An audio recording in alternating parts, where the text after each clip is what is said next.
is the HomeTech Podcast for Friday, May 17th from Sarasota, Florida. I'm Seth Johnson. From Reynoldsburg, Ohio, I'm TJ Huddleston. And from Pickering, Ontario, the fan favorite, I'm Gavin Campbell. Welcome to HomeTech Podcast featuring Gavin Campbell. Thank you. Podcast all about home automation, home technology, and Gavin Campbell. And tornadoes. TJ, you survived last week. There's a tornado went through, maybe? I don't know. Yeah, that was last week. That was actually, I couldn't even remember. So, yeah, last week we were wrapping up the show, and I think we were probably almost done. And I heard the tornado sirens, and I was like, well, I gotta go, guys. I don't really worry about those things. You know, I feel like if a tornado hits me, I'm probably just gonna die anyway, because my house is really small. But my wife likes to go in the hallway to, be protected. So she's the smart one in the relationship, obviously, because I'll just wait for the tornado to hit. But yeah, I don't think a tornado touched down in our area this time. We had one, I feel like a month ago now, that basically like destroyed a whole other town, probably like an hour away from here. So very thankful that nothing actually happened. We were on and off tornado warnings and watches for about an hour, and we just went to bed after that. So that blows. And on that note, I'm done.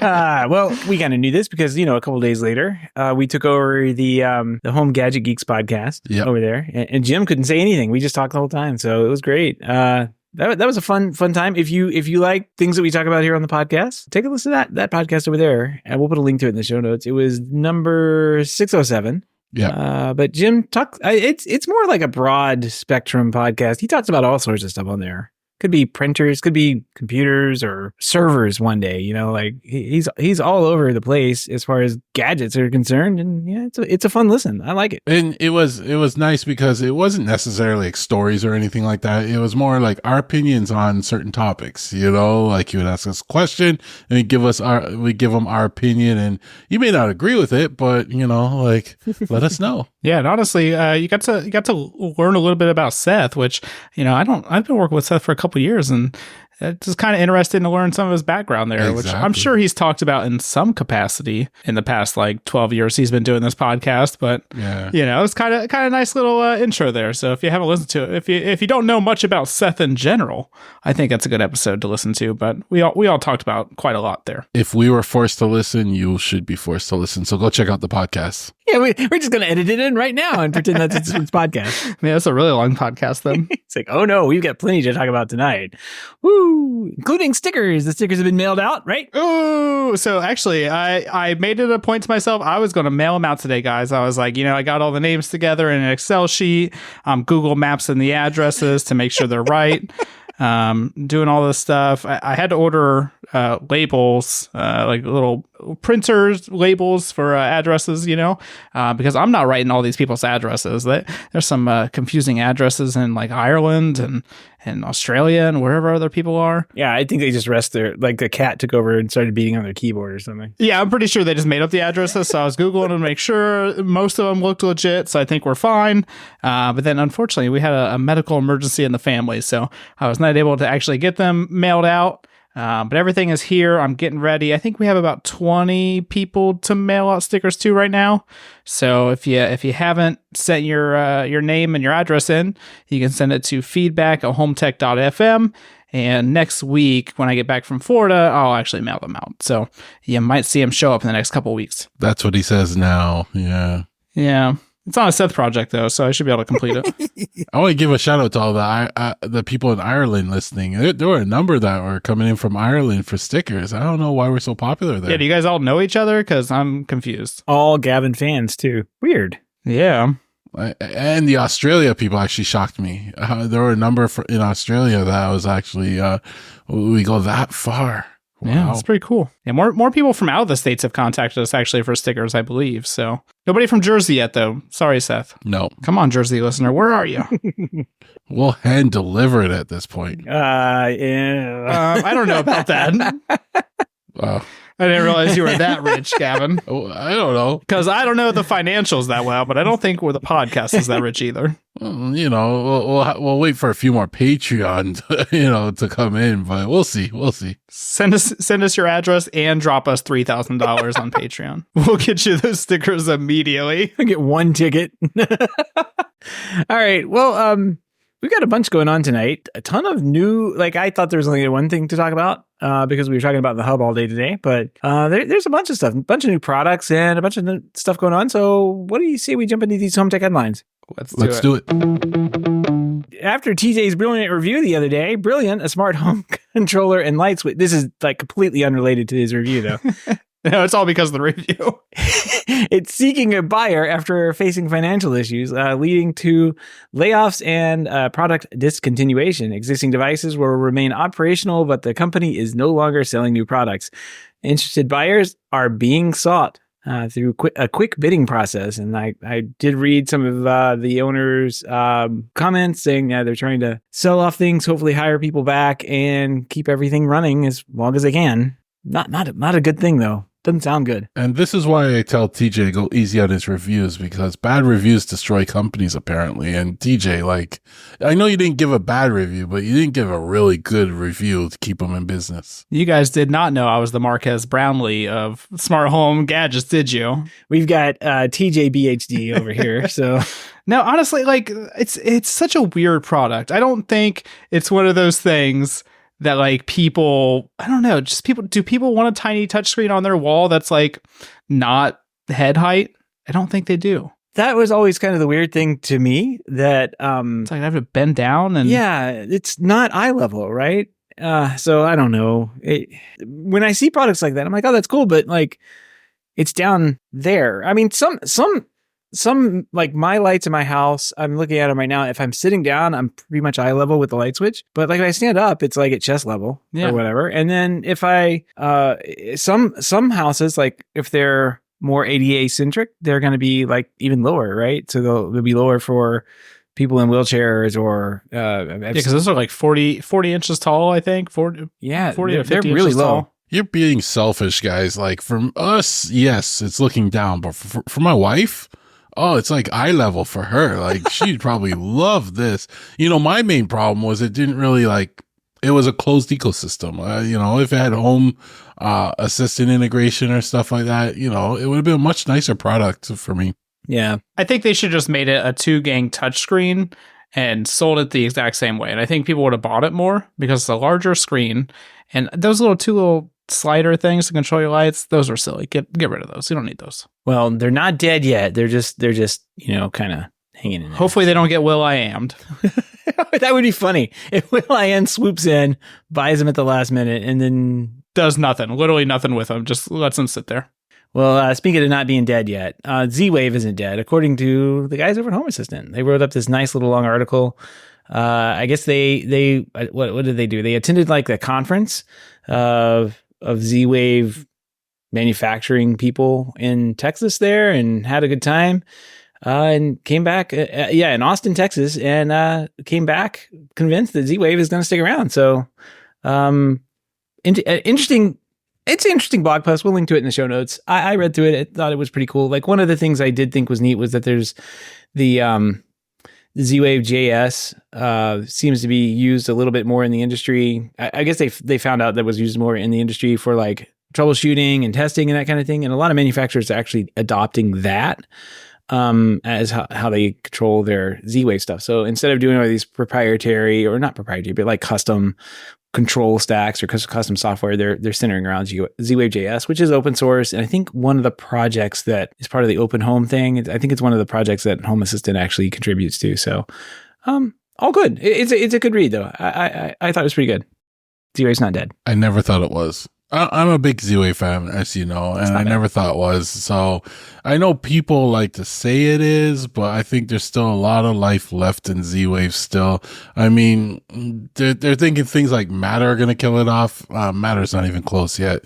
That's a whole different story, but I'm glad somebody else came out and said it's not dead. The thing that's going to kill Z-Wave, and it's going to be a very slow, painful death. Your review? Well, maybe. Yeah. One TJ review. I really like Z-Wave, but the thing that's going to kill it is chip availability and cost. And it can be a great standard. It can be a better standard than everything else. But when it's like 4 times the cost of a Zigbee or Matter device, then the average consumer is not even going to entertain it. And it's going to be left for nerds like us. And it's not going to get advanced features after a certain point because not that many people care about it. And all the big companies that use it, like Alarm.com and everything, they don't care about the advanced features. They just want the very basic things, and they don't care about the long range or anything else because that's a liability.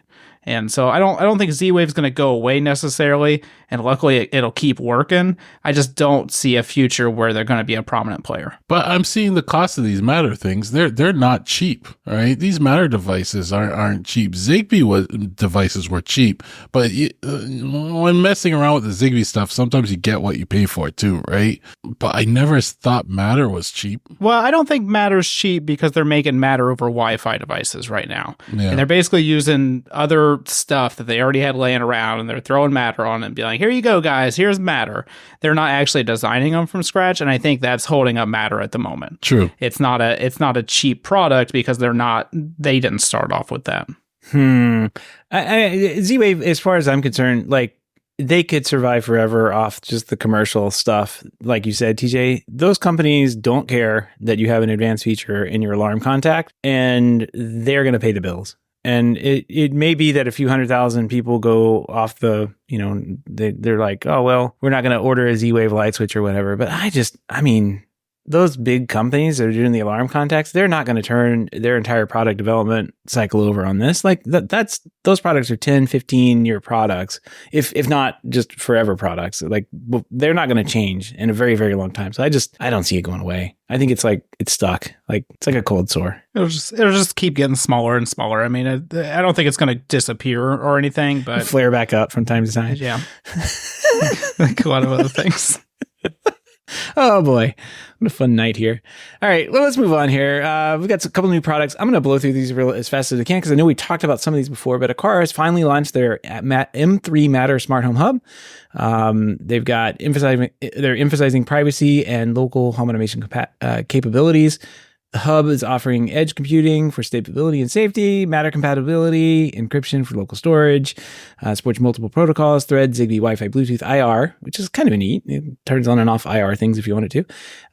It offers a Matter bridge for HomeKit and has Wi-Fi with WPA3 security, all good stuff. It's just an update. So if you feel that your M2 hub isn't enough, the M3 hub is now available.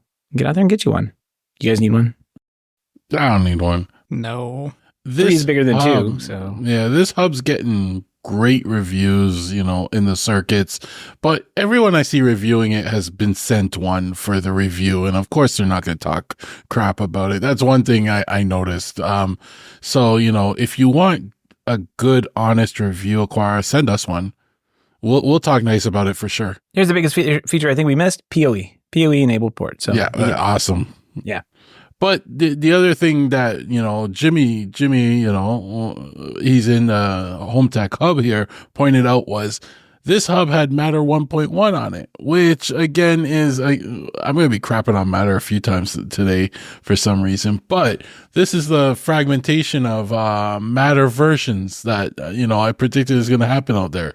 Different devices are going to have different versions of Matter, and then which ones, you're not going to know if your new device is going to work on what version of Matter you need, etc. It's just going to be a mess, but I'm pretty sure they can push a new version of Matter to it, and get it up to the 1.2 or 1.3 at least. But we have no control over that. We just got to wait on them. Yep. The comment here from Stompy on this 9 to 5 Mac story says, initial reviews say this doesn't work well with Matter devices from all manufacturers. I would recommend checking out some of those before you buy the M3. Yeah. Try before you buy, I guess. The old Amazon program. Which makes me go back to all these people, all these YouTube influencers that are going crazy about this hub. Why? That's why I don't really trust their opinions that much, because when you start to get your hands on it, you start to play around with the Matter side of things, you'll realize things don't work as you like it to be. Review it after using it for a month and see how you really feel. Jeez, I thought I was going to rant tonight. I know, man. Oh, no, I'm just building up to your rant. He's getting ready. He's getting ready. Good. Oh, don't get me. I have a lot to rant about, but I'm holding back. All right. Well, let's move on here to nice greener pastures here where we can be in a safe space with IKEA. IKEA is finally releasing a new energy insights feature to their First energy monitoring smart plug called the Inspilining. It's available globally Exactly in like that. October. So it looks like one of the addresses we got. The Inspilining can monitor energy use for any device and requires IKEA's didgeridoo hub. Energy Insights is currently a pilot project in Sweden and compares your home's energy usage to similar households and offers tips for saving energy, like maybe turning off your lights. So I don't know. This is all good stuff. They have some screenshots in the article that have like the picture of what the app kind of looks like. So you get little graphs and stuff. I'm all for this. Get a little graph. Yeah, I think that's a good idea. Energy monitoring, I think, is one of those things that kind of every automation platform or device should just have built into it. I mean, it's a good way to keep track of how much power things are using. At my house, I've kind of went a little overboard, and we have Home Assistant, and so we monitor our gas usage, our electricity usage, and our water usage. And it's kind of just cool to see like what we're using and how often we're using it, and it kind of helps me decide, what I need to kind of focus on for like upgrading for more efficient products and stuff like that. I can see how much my AC uses and my furnace and all that stuff, and probably doesn't make sense to replace those devices just to save 5 or 10% efficiency, but it could tell me that something's dirty or needs servicing or whatever. So I think the energy monitoring in general is a good idea, and I kind of hope to see it on everything. The worst part about IKEA's products is their names, trying to say their names, but other than that, I've always been a fan of their products. They've been solid. The reviews and everybody talks about them. They're great products, and for the price. Yes, the price. Their Zigbee is standard. They're really good. And they're just slowly chugging along. When it comes to energy monitoring, especially when you're on Zigbee and Z-Wave networks, I'm always hesitant to turn it on. And the reason why is because when you do on certain devices, it'll flood the network. Like if you're monitoring usage of like your washing machine, as soon as you run your washing machine, it starts sending a signal, like the data every second, of the energy. So you gotta be kind of careful and tweak that aspect of it in the settings to make sure it's not sending too many reports, or else you could slow down your Zigbee or Z-Wave network or Matter network if it's working. Yeah, I mean, and you say like slowly chugging along, but I mean, their website is just full of smart home products. Like it's pretty amazing to go there and see all the stuff they do support.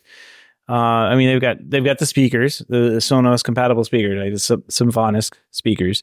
But then they also have like the motorized shades. They have all their smart lighting, both like smart controlled bulbs, lamps, that kind of thing. They got remote light switches and buttons, and the air purifiers as well. So, and I have a bunch of those products. I have the air purifier, I have the shade, I have the plug, I have the speakers, right? And all of them have actually worked really well. Very easy to set up, and I've never had issues with them. They have an air purifier built into a table now. That's actually really cool. It's a Stark Vind, I guess. It's a $200. What's it called? Stark Vind, StarkVind. Close enough. Yeah, close enough. Same thing. $200 or $225, I guess. It comes with an air purifier built in. It's like a little end table with a plug on it, and it's got a little dial. You crank it up, and it gives you pure air while you're sitting there watching TV. I like IKEA. All right, let's move on here. Third Reality is launching new Zigbee, not Z-Wave. Nobody's doing that. Zigbee temperature and humidity sensor light, and features sensor-on technology for precise climate monitoring and compatibility with various Zigbee hubs. The sensor offers enhanced accuracy, updating every 5 seconds to drive Gavin crazy. Temperature accuracy of plus or minus 0.3 Celsius, and humidity accuracy of plus or minus 2%. So there you go. You can grab one of these and pop it on your network, and it's going to update every 5 seconds. It's going to let you know what the temperature is. Yeah, you don't want something running every 5 seconds like that, especially when you start to install like 10, 12 of them.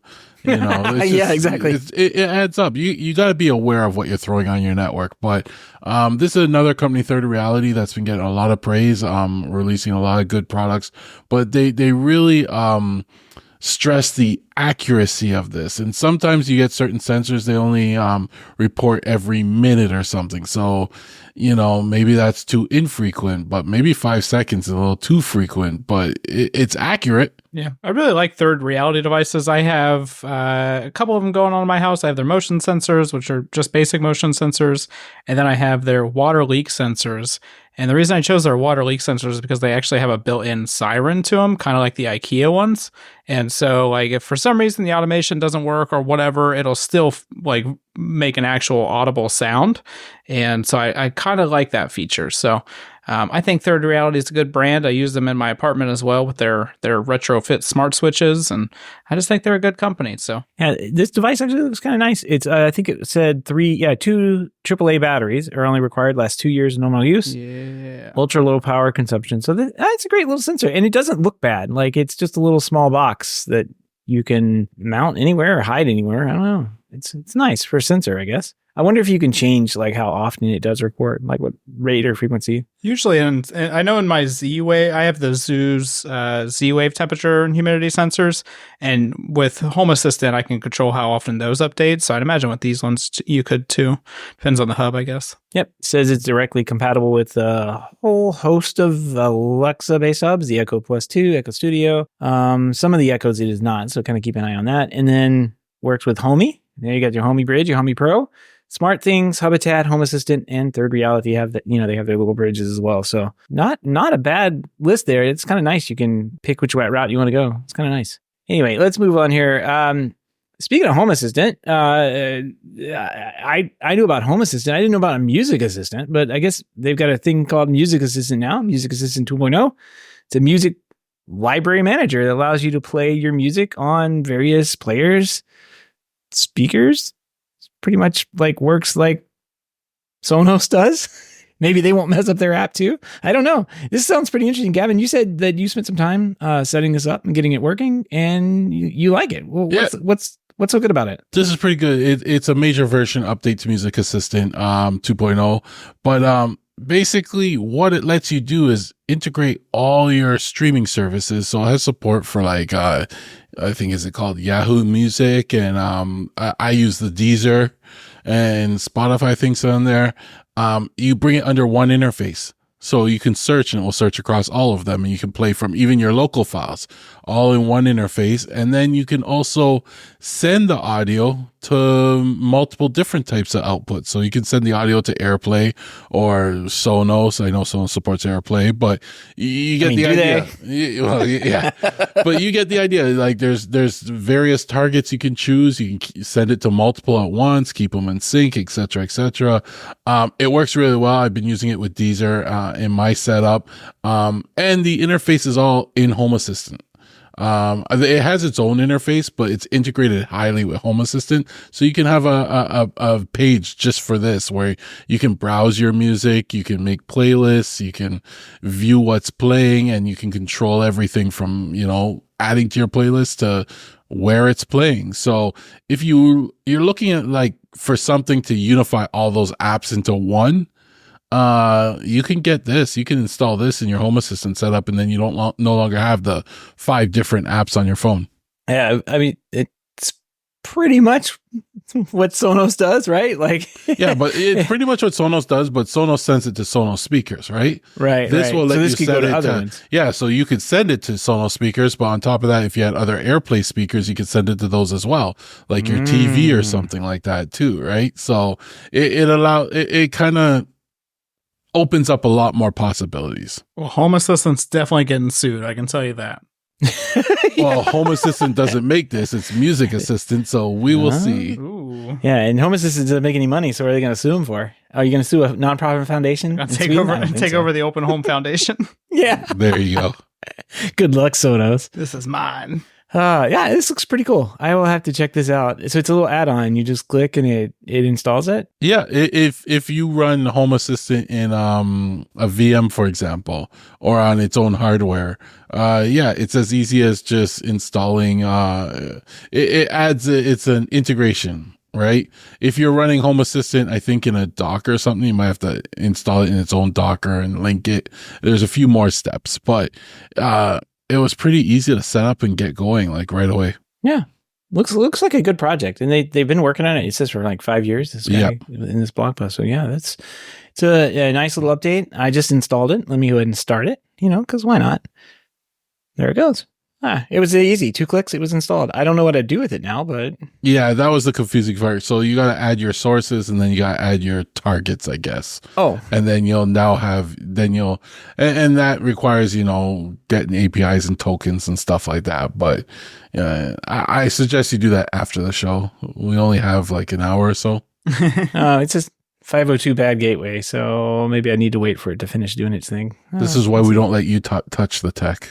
Whoops, broken. Okay, well, at least I can't put them out of business with my review. Hey, that's a skill. Well, this might actually work for you too. Denon home speakers now support Apple Siri voice assistant. Following a firmware update back in December that nobody was paying attention to, Denon this works on Denon home series 150, 250, 350, the soundbar 550.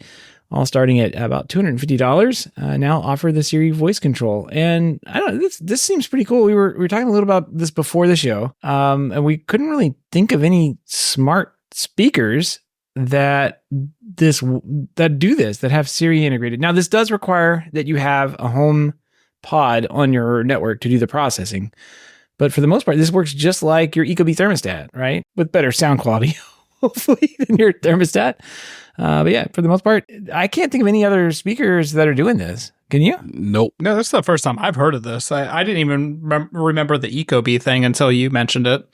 Because I don't remember like a Siri voice coming to any third-party devices, to be honest. So pretty unique for Denon here. Yeah, the Ecobee one was a long time ago. It was kind of like a WWDC announcement or something like that. And I think they're the only ones that ever did anything with it up until now. So, and everybody was like, well, Siri sucks, so we're not going to do anything with that.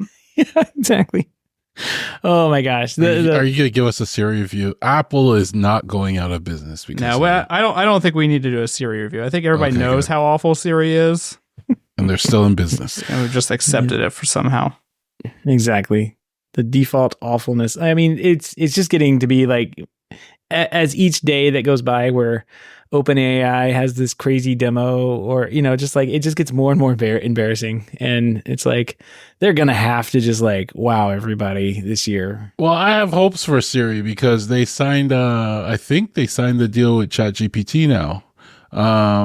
So the more than likely they're going to be integrating that stuff in at some point. I'm looking forward to see what they do. It's going to get better. We'll put a link to the Chad GPT 4.0. It's not like a 4.0. It's just like a 4.0. Yeah. For Omega or something like that. But they did a bunch of stuff. They made I think the most impressive thing to me was the latency, how quickly things turned around and talked to you. And it was around, I think they said 300 milliseconds, which is what people do when they're talking. So they take the information in, you process, you can respond within 300 milliseconds. And that was impressive. Now, they had more, what would you call, like emotion or inflection, I guess, in the voices that they had. But I've seen that before. So that wasn't like anything major. But I think that the latency response and like how it was responding, they did a good job with that. It's still like not as smart as you would hope a robot to be that has access to the infinite knowledge of the internet. But it does sound, the puppet looks a lot better at this point.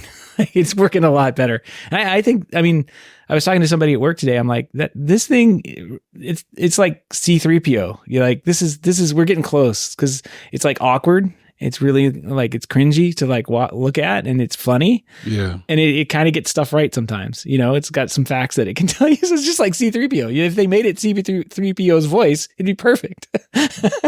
It's like, translate this. If they keep letting it scrape like Reddit data, it's going to insult you every time you ask a question at some point. It's going to be racist. Yeah. You're going to be afraid to ask it any type of question. It will get mad at you, or, Every bot on the internet becomes racist, so. Yeah. I don't think that bodes well for humanity, but. Yeah, I don't know. I think it's, and I guess the Google event was today. I didn't see much with what they're doing, but I did see the video stuff they're doing, and that looked pretty cool too. Yeah. So I'm just glad. I'm glad all this stuff is progressing. It's been about a year or so with ChatGPT, or the OpenAI. The progress they're making in the year has been amazing, and it's getting faster and faster. Next year, it'll be crazy what we see. This time next year, it won't even be us on the podcast. It'll just be AI. I thought about that. I mean, the way they make the voices sound, we could just like tell it what we want to talk about, and it would just ramble on for an hour. It would create the little small talk that we do and everything. Or we could just say, edit this podcast, and it would do it. That'd be great. Oh, man. It would be released the same night. we could make so many more podcasts. We got to top up our resumes, man, because Seth's already looking to replace us. He just laid it out. He's like, I'm already thinking about that. Like he's looking to replace us. Yeah, I've got enough of your voices and individual tracks and everything. So Seth has the hardest job anyway. I don't think he really needs to outsource us. He needs to outsource himself. Yeah, exactly. Yeah, there we go. Just replicate us somehow. They took my job that I made them take. Good thing I don't get paid for this. I have nothing to lose. Wait, you're not getting paid? Wait a minute. Oh, that's too good. You get paid in stamps. Yeah, I got paid in all these stickers. Look at all these stickers I got. Sticker rich. That you forgot in your pocket. That's what it was. Yeah, that was a crazy night. I would have forgot a lot of things in my pocket. That ice cream was good, though. That was really ice cream. Good. All right. Let's move on here. This is TJ's favorite topic. Here we go. This is TJ's ready. Yeah, I got him ready to go. So Sonos updated their app. We talked about that. There was no mention of any headphones. I wouldn't call this an update. They released a new version of their app. How about that? He's already going. They released their app. It didn't quite work that well for a lot of people. It was missing features that we talked about last week. It turns out it's missing even more if you can't see because you're blind or you have disabilities that prevent you from actually using any of the accessibility features of your smartphone that existed before. They just forgot to pull those over. Man, and I guess they had an AMA today that they jumped in. Now I clicked on this and there are a lot of comments. Yes. By the time I got in there, it was at 500 or 600, It's more than that now. Yeah. I mean, there's 31 pages, 769 replies, but I can't tell. I mean, they surely didn't answer. I only see one reply, so I don't know if they answered more than the common complaint was that like after an hour there was still no responses to any of the questions. So I assume they answered like maybe 5 questions. So they had to consult with the attorneys first or something. All right, TJ. Wait. Before TJ gets into this, I just want to say... I'm ready. This app is like a Seth project. It feels like it was started and never finished. That's all I want to say. Go ahead, TJ. Ouch. I just want to defend Seth, though, because Seth doesn't promise things when he starts a project. He just says that I'm starting a project and like that's it. And then like maybe 5 months from now, we actually hear about the project again and it's completed. Sonos, you've forgotten about it. It's a whole new project. I mean, never fine. Said anything. That's fine. Things happen. But this is, I don't even understand how this happened. So just to give you an idea, Sonos updated the app. If you remember the whole S1, S2 debacle, this is significantly worse because they basically took an app that was working mostly fine. It was the same old app. I mean, people had connection issues and dropouts and everything else they've always had with Sonos. But they took this app that was mostly working fine and they released the new version, which I think looks awesome. I think the app itself looks a lot better and I think it functions better. Because I always hated like the 5 little options you had at the bottom of the screen to like basically do whatever you wanted to do. And now you kind of have like one fluid interface to do things.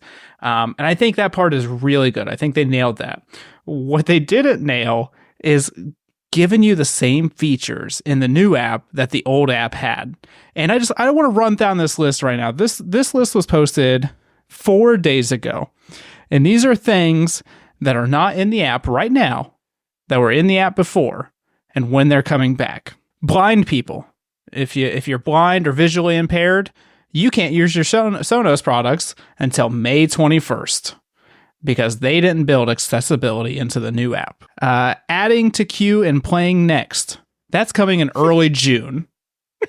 So you'll be able to add songs to your queue list in early June. Sleep timer. This is a little sleep alarm that ironically I started using a couple weeks ago.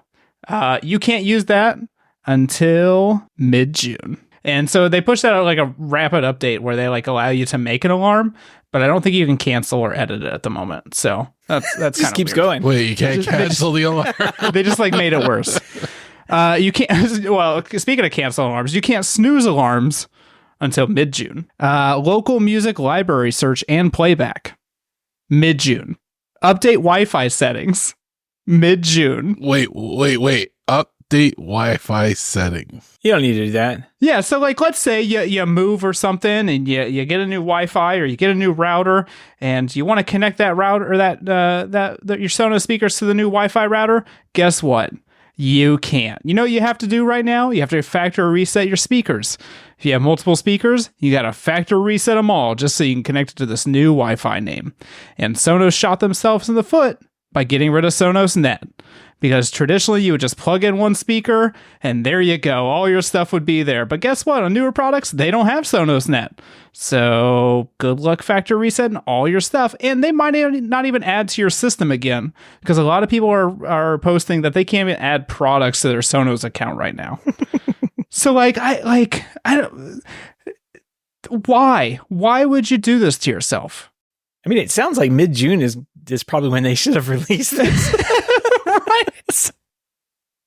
And it's like you try to understand. It's like, yeah, you know, software's difficult and there's going to be bugs and stuff. But like when you release an app that doesn't have the same things as the old one that people like, you know, use all the time, I feel like that was a major oversight. Well, I almost feel like they had to release this app now in preparation for your headphones.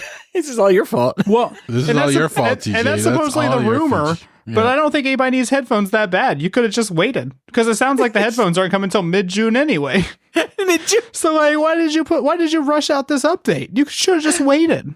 Oh man, I feel bad. I mean, this, you know, it like, and it's so bad. Like, I'm just annoyed at this point. Like, I don't understand how the CEO can keep being the CEO at this point. There's basically like 3 different debacles that this guy has been part of since he took over the CEO. Patrick Spence over there is firing everybody one of them because that's probably the problem.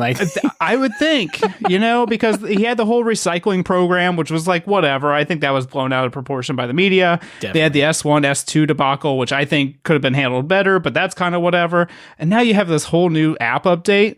I don't understand how you're able to keep leading a company and this crap keeps happening. It's so weird. And Sonos is a premium brand, right? Like you buy Sonos, they're expensive speakers. You kind of expect them to like work forever. And in the past 5 years, Sonos has kind of just crapped the bed and just decided that they don't really care about the premium stuff anymore. They're just going to wing it every day. Every app update, they're just going to wing it and throw it out in the air. And if you don't like it, tough. And you pointed out there, they're not cheap speakers. I would expect this kind of stuff from a cheap speaker company, you know, but Sonos isn't cheap, you know, like, and my first reaction is I was questioning, don't the developers use the apps they're making?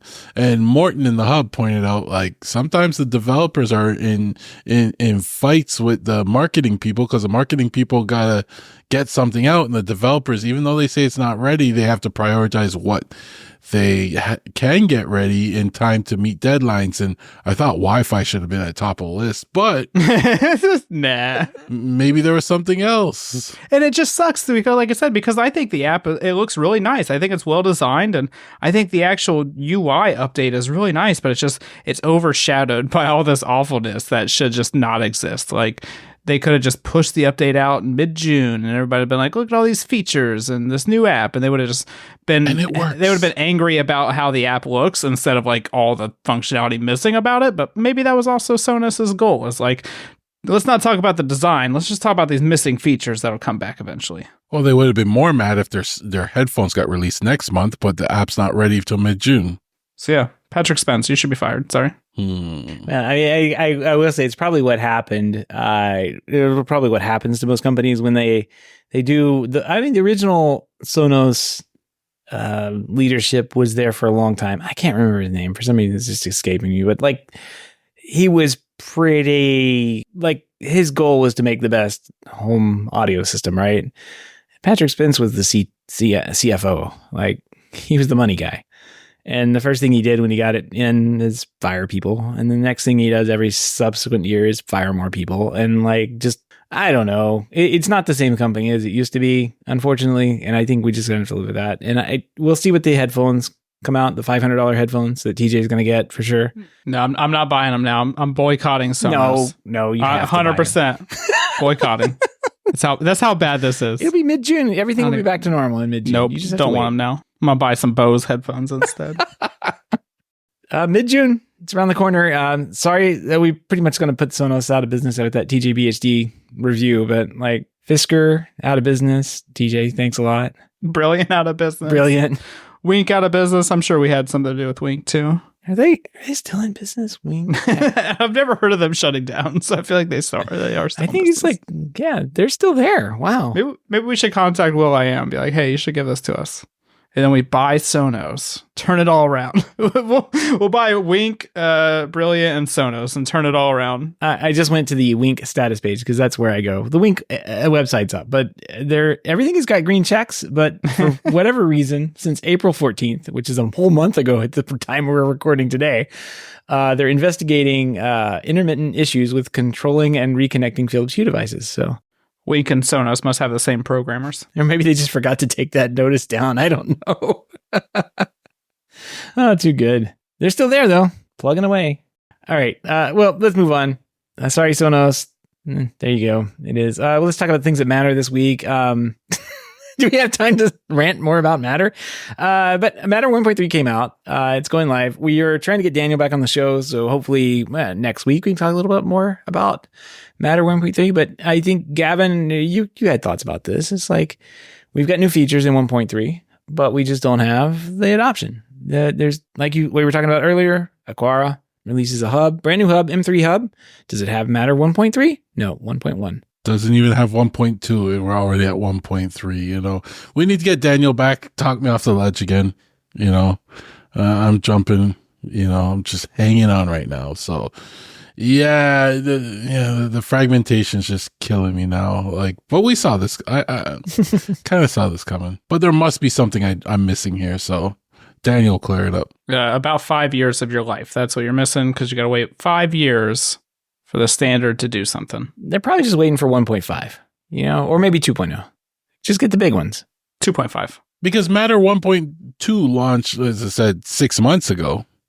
We can't have this 6 months later still wondering who updated it. It should be updated within the first few weeks on every device.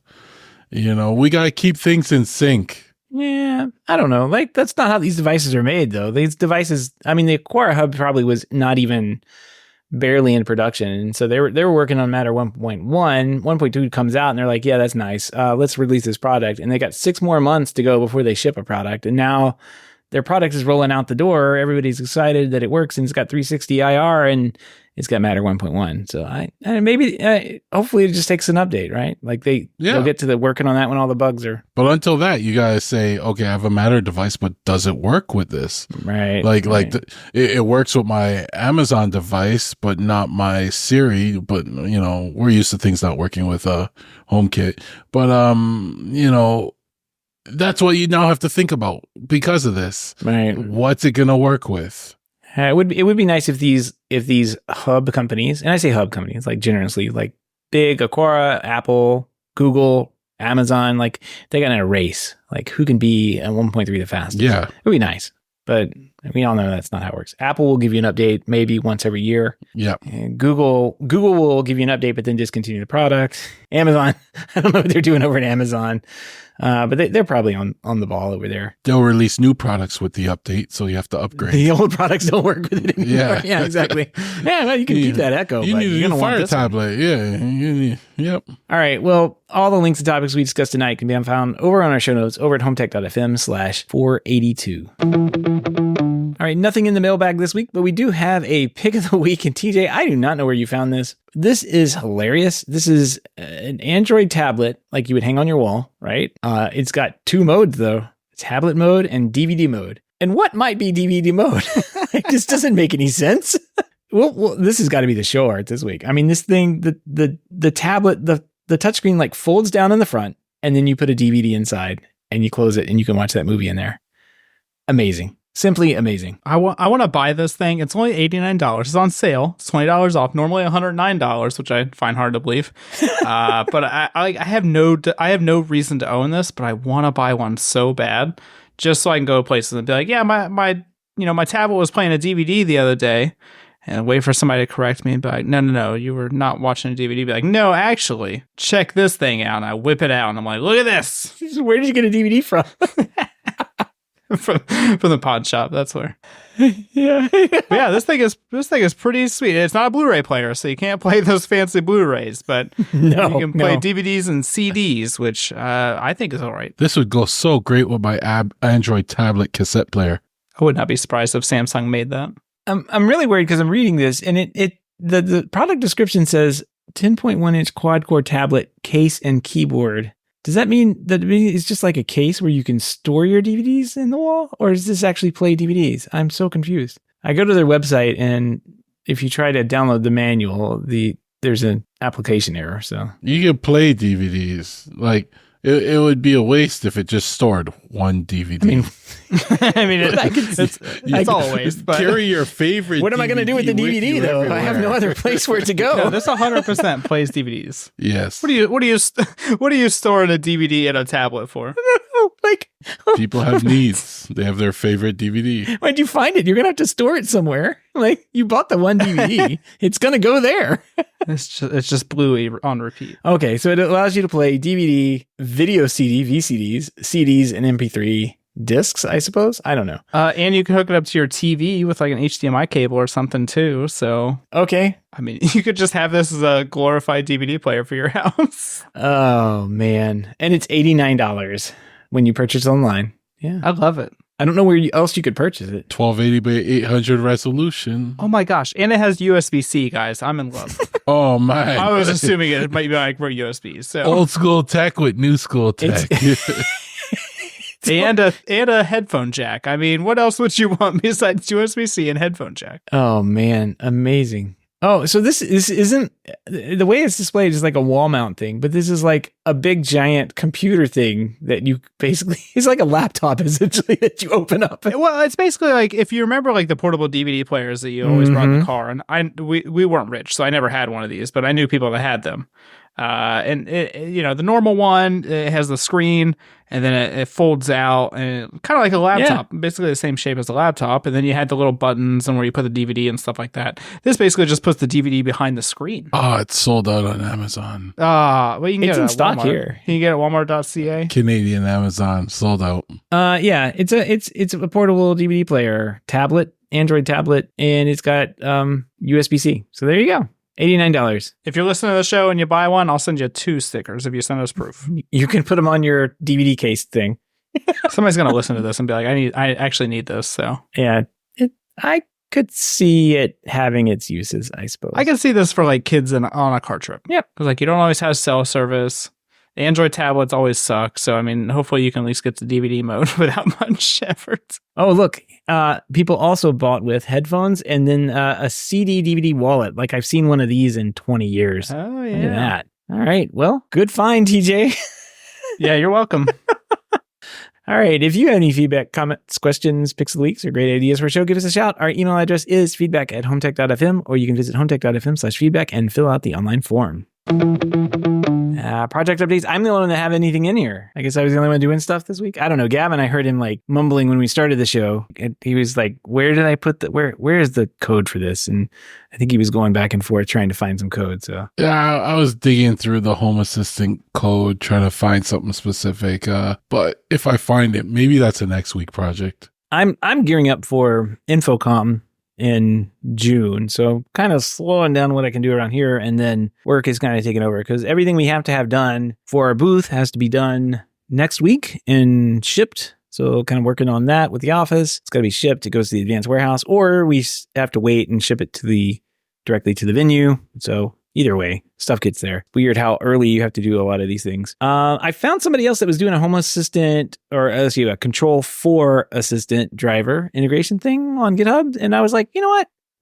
They're a little bit further along with some of the things. I'm going to check out what they're doing. Some of the code they have isn't they're doing things that would kind of block and maybe slow down the performance of your control floor system. So I might just what do? You fork that and you do a pull request and fix some of their bugs. It might help them out. And see what they're doing and maybe add some stuff to it. I don't know. It seems like that would be the better way to go. And I think I finished. I don't know. It's been open on my computer and things got done slowly over time, but I think I got my Aquatel fluid level monitor working with Control 4 finally again. So I'm gonna publish that thing out. And then I'm gonna have to put an IT ticket in, Gavin, and get this. I think I'm gonna move a video card because I was looking at some fun stuff online that you can do with your video card, and I've got that Tesla M60 sitting in my it's not the server. It's that one's made for the server. Yep. And I put it in I don't know, it's a consumer grade computer. It's like a gaming PC, essentially, Intel i9, whatever. And it really messes things up because it basically, the motherboard says, oh, you've got a video card? That means you want video to go out the video card. And guess what the video card doesn't have? Outputs. A video port, yeah. So I have had no video output on this thing, the server, my first Unraid server, for a while. So I'm gonna move that over, I think, to the second Unraid server. Swap it. I have a P400 or P600 NVIDIA card I can swap over. So I'll still be able to do encoding, decode pretty quickly with that. Fast enough for Plex. And I think I'm gonna try and see if I can hook that thing up and do some fun stuff with machine learning or the new AI stuff. There's all the Olama thing that you can get and build your own chat GPT. So I'm going to see if I can get that up and going. That looks kind of fun. But to do it, I definitely need to move that over. I was doing some encoding and I logged into the Unraid dashboard, and at the bottom of the video card stats, it said throttling. I mean, it was encoding a bunch of or re-transcoding, I guess, a bunch of files that I needed. I was just using TDAR to save some space on, and it basically had slowed it down quite a bit. So probably a good time to move things over to a case that has better airflow through it. And the server case definitely has that. So, and then I got a fun project that popped up. Friend of the show, James, called me and it's like, hey, I've got this idea. Can we do this? And I was like, it sounds like we can, James. Let's do it. So we're gonna make what I'm primarily calling the bad M driver, and that stands for big ass Dante matrix driver. And it'll be it'll use a Yamaha piece of equipment that I pretty much already have the integrations written for, and be able to do audio matrix of up to, I think it's 64 by 64 channels. Could go any bigger. Yamaha has some bigger, the DME 9, I think, can do 256 by 256. So could go bigger if we wanted to one day. But for now, he had this cool little project where he had some Dante sources that he wanted to bring in, like microphones and that kind of thing. And we can use this piece of equipment that we have and just kind of build out a matrix inside of it. So it seemed like a fun thing. And I was like, you know what, for InfoComm, I'm going to try to get it done. So I'm going to started working on that this week, and hopefully by the end of the week it'll be wrapped up. So that was James? Yeah, James Radcliffe over in the UK. Yeah. Yeah. He's going to do some project with it. Yeah. Before James takes up our Seth's time, he should, bump up his Patreon payment there, Seth doesn't come cheap, I'm just saying. It's a bunch of stuff going on. So and end of the school is next week. It's the last week of school. And then we get our little tornado that comes and lives in our house, TJ. Yeah. Hopefully not. No, she does. She lives here. I have one question. TJ, how's the robot lawnmower going? It is good, but I think I'm going to return it. Yeah. Put the company out of business too? And I don't think so. I don't think Segway's going away. But it's really nice. It's honestly really cool to have a robot lawnmower. It's one of those things that I just don't have to think about. But it's just the software itself is missing some things. I can't even add a second user, and I can't have multiple devices logged in at the same time. But you can change the Wi-Fi. Maybe. I don't know. Haven't even tried. But yeah, I'm gonna do the Amazon special and return it. So you have to keep listening to see what I buy instead. Oh, he's gonna have an Amazon credit. See, that's what he's saying. Ooh. No, I'm getting that returned to the card. I'm not getting Amazon credit. Not for $1,400. You can't have that money, Jeff. Let's see where he goes to next. Well, I mean, it It sounds like it was an okay. I mean, I will say that mine has the worst software. It's basically, I don't know if I've ever shown you guys what this looks like, but it's basically a green screen with a giant play button on it.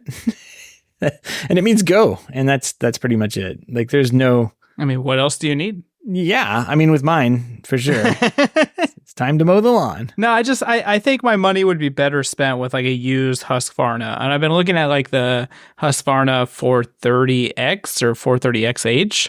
And it seems to be a more refined product. They have the boundary wire. But I don't know. It just seems like it might actually last me longer. So but I'm trying to decide, do I need a robot lawnmower I can only use for like 3 months out of the year? Oh, I mean, that's perfect. Go. That's just showing us a play button on a screen. That's how he starts his robot lawnmower. Well, I'll send you a picture of this. It's funny because it says error. It's been errored out for a little bit here. So I think I'm going to go towards a robot mop because I've been looking at my floors and they're pretty gross. So I feel like my floors being gross are more of a concern than me taking 30 minutes to mow my lawn once a week. $1,400 robot mop. What's that going to get you? I don't. Hopefully, I don't have to spend that much. Hopefully like 800 to 1,000. Right. So if you have any suggestions for good robot mops only, I really don't need the vacuum. I guess I could do the vacuum as well, but I just want a fancy robot mop. So if you have any suggestions, go ahead and send it to us. You want a combo one. Get a combo one. And get the one that auto empties too if you can, or auto washes itself, stuff like that. Yeah, I mean I got an auto empty vacuum. It's a DreamTech and it works great. And I just want a really good mop. Auto emptying mop. I got the DreamTech with both. I mean, it's like a combo thing, and like, yep. Then you don't have to worry about not having a vacuum, TJ. So I already have a vacuum though. Yeah, well, if one gets stuck, the other can unstick it. Oh, that's true. He needs a buddy. They're friends. And you can have robot wars. Then they can make me little baby robot vacuums. No, you don't want that. You don't want that. Yeah, that's no, I want that. The replication part's what we have to avoid. Then it can get rid of the dirty things in the house, which are the animals, and then just suck them all up. Like, oh, no more dirt. Problem solved. Oh, I actually have 2 updates. 2 updates? Yeah, I just realized. So Too late. We've already ended the podcast. Sorry. Okay, well, this is for post show, but I got notification that my 3D printer is shipped. Oh, so nice. my Prusa MK4 will be here by end of week, hopefully. So that I've been waiting since February for. And then I was able to get my hands on one of the expressive ESP32 S3 Box 3s. Those are the devices that, the Home Assistant crew were pushing to, for voice assistant stuff. So I get to play with that. So I'm excited when that comes in. That should be here tomorrow, which is probably a week before this podcast gets edited. So the only problem, like, I posted it when it was in stock in the forum, so hopefully someone else in our hub, so someone else probably got it. But the thing cost $50. Okay. And then it was $32 in shipping to me. I'm like, all right, fine, I'll suck it. $32 for shipping? Yeah. So I was like, cow. okay, no, wait, it gets better. Oh. I just get notification that I have to pay $30 in import duties. Wow. And it's like, by the time I get notified, it's like, they should have told me this in advance because I can't turn back now. Just buy a Google speaker at that point. Yeah, so at this point, glad I only ordered one. Holy cow. Yeah, it's ridiculous. That's awful. That's from Adafruit. Adafruit, yeah. Or Adafruit. I'm going to make fun of you for that one. That's awful. Yeah, I got burnt with that one. But, tomorrow I'll get this fancy new speaker that I can play with, so... Oh, that should be pretty cool. Yeah, ironic if it's DOA. My dog's going to miss a few meals just so I can get this speaker. Poor puppy. Yeah, he'll be fine. Till payday. So those are my updates. That's awesome, though. You get your printer. That'll be cool. That'll be fun. Yeah, well, the fun part's going to be the month it will probably take me to put it together. Oh. Because it's not assembled. You got put together and it's like 500 steps or something like that. It'll take you a weekend. You'll be fine. You put a rack together. No, because then I also got to put together the case for it, the enclosure, which is also special wiring and stuff. And I also got the multi-material unit. That's going to be extra wiring and stuff. So yeah, I won't be reporting on this probably. My first print will probably come next month. I think you'll surprise us. Yeah, okay. I have to ask forgiveness for spending this much money on that. So TJ, I've been looking for your robot vacuum things, or robot non-vacuums, just the mop part. And I ran across this EveryBot thing. It's got 3 spinning heads, but this graphic made me laugh. It says noiseless brilliance. And then it's got like 43 decibels. And it's got the sleeping kid who dropped his little teddy bear on the floor. And the mop is creeping up on it, scanning it. So, yeah. There you go. Must destroy dirty toy. Some of the other pictures in here are great too. There's a cat where it's just kind of like snuck around, the cat sleeping on the floor and that kind of thing. So I just love the where it says equivalent to the sound of rustling leaves or a gentle breeze. Yeah.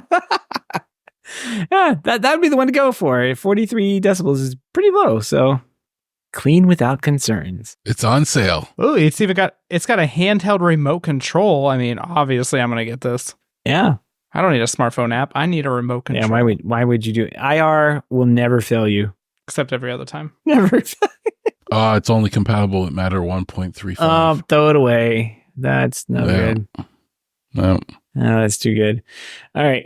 Just noticing they had a Mother's Day ad, and it reminded me of this really cringe ad that Shelly sent everybody for Mother's Day. Like, get your mother this smart plug. And it was like, oh my God. Why would she want a smart plug? But okay, thanks, Shelly.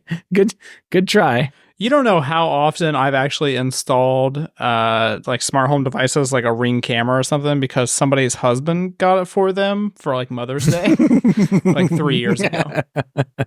I've had a lot of clients like, oh yeah, my husband bought me this Ring doorbell 2 years ago, but we never got it installed. Could you install it for me? And I'm like, man. You know what? My mom asked me for one. So, I didn't have to buy it. She came and she said, I want a Ring doorbell. Yeah, I think your mom's a little different than your partner.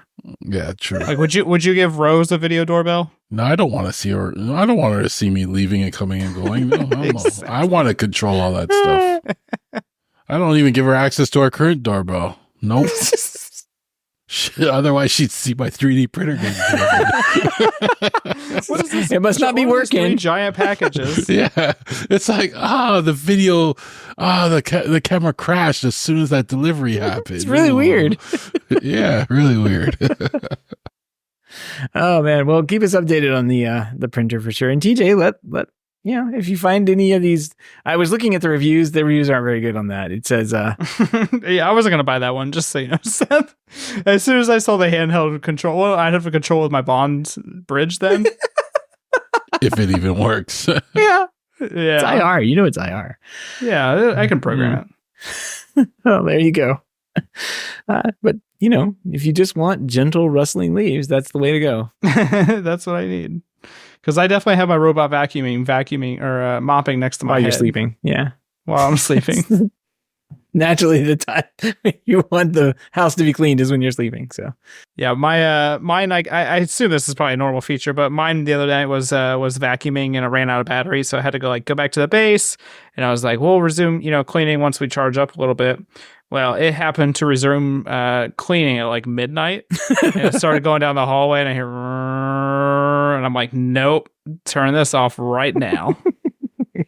Yeah, I usually kick mine off around 9 or 10 o'clock in the morning sometime, a few days a week. And sometimes we're in meetings and in here in the garage, we hear it and we run over and close the door. So we don't have to hear it running around. But yeah, So far so good with the Dreamy bot. Yeah, their software I think is actually pretty decent too. So I can't complain. They did have, by the way, I mean, I think we linked to it previously, but they do have a robot lawnmower coming in. So, oh yeah, I did see that. See if we can get a review unit for you. Send it to me. TJ's the one with grass. Mine's all dead. They've been putting in. I came home today and there's this giant machine on my front lawn. They're just like shooting more pipe underneath the ground for the power and whatnot. And I'm like, oh wow, like this is amazing. Like the entire yard was taken up by this machine. I was like, well, glad we resodded this place. Hopefully they'll come through and replace all the dead grass that they didn't kill, but I guess I could blame on them. I don't know. Yeah, we'll see. All right. Well, I think that's going to wrap up the show this week. We do want to give a big thank you to everyone who supports the show, and especially those who are able to financially support through the Patreon page. If you don't know about the Patreon page, head on over to HomeTech.fm/support to learn how you can support HomeTech for as little as $1 a month. Any pledge over $5 a month gets you a big shout out here on the show, but every single pledge gets you an invite to our private Slack chat, The Hub, where you and everyone else can gather in there. And I don't know. I think between Gavin and Richard, it looks like it's going to be 3D printer talk for a while. I feel like that's coming. Yeah, I have a feeling Richard, like, I wish I had somebody like me to bounce some printer talk off of when I first bought my printer, because I made a whole bunch of mistakes that I learned from. So I have a feeling Richard may ping me a few times, but you know, that's fine. You know, gotta up that gas subscription. Nah, I'd do anything for Richard. A cool guy. And Morton also has discovered that his bird stand, I mean, his Tempest weather station also gets triggered by birds sitting on top of it, even though he has the bird spikes installed properly. Those bird spikes just they look like a little nest, like they're supports for the nest. Yeah. You know, they're like little rebars, and you build your nest around it, and it's perfect for the birds. Oh man, it's too good. It's too good. I took mine down, and I when I replaced it, bird spikes had fallen off, so I kind of like threw those in the shed out back, and I forgot to put them back on. But I look out there now, and there's always a big giant bird perched on the thing, big hawks in the morning, and then little birds in the afternoon. So, but it hasn't triggered as a false alarm yet. So luckily, maybe they figured out that birds like to dance on mine. Anyway, if you want to help the show but can't support financially, we appreciate a 5-star review on iTunes or positive rating in the podcast app of your choice. That's going to wrap up another week of HomeTech News here. Everybody have a great weekend, and we will see you next week. Till next time. Take care.